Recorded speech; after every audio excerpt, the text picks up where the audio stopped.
नमस्कार, दीप्तीज कुकिंग डिलाईटमध्ये तुम्हा सर्वांचं स्वागत आहे. वारकरी संप्रदायाचा सर्वात मोठा उत्सव म्हणजेच आषाढी एकादशी.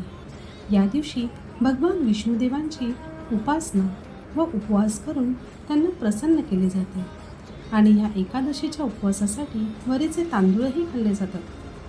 वरीच्या तांदळाचे अनेक उपवासाचे पदार्थ बनवले जातात कारण ती पचण्यास अगदी हलकी आणि शरीराला ऊर्जा देणारी आहे. आजच्या व्हिडिओमध्ये आपण अगदी सोप्या पद्धतीने वरीचे घावन कसे बनवायचे हे पाहणार आहोत. चला वळूया रेसिपीकडे. एका भांड्यात 2 वाटी वरीचे तांदूळ स्वच्छ धुवून 2 तास भिजायला ठेवले होते. पाहू शकता वरी इथे चांगली भिजली गेलेली आहे. 2 उकडलेले बटाटे, हिरवी मिरची, शेंगदाणे भाजून त्याचे साल काढून घेतले. जिरे आणि चिली फ्लेक्सही घेतलेलं आहे.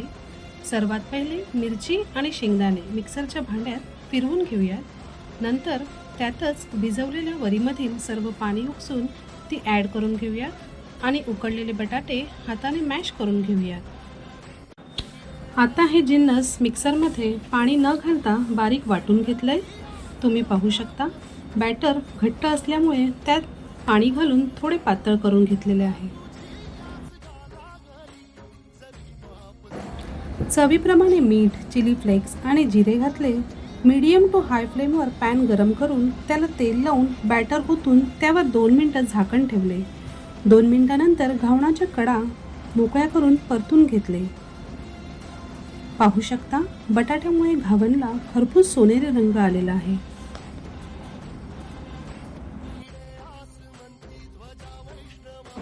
अशा पद्धतीने सर्व घावन करून घेऊया.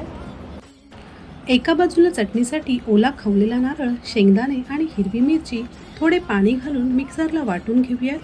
चवीप्रमाणे मीठ आणि पॅनमध्ये तयार केलेली जिरे आणि मिरचीची फोडणी घालूया.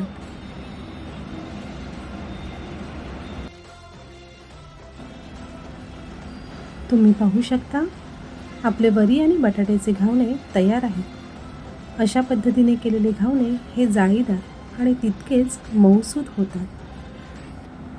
रेसिपी आवडली असेल तर नक्की चॅनलला लाईक, शेअर आणि सबस्क्राईब करा. धन्यवाद.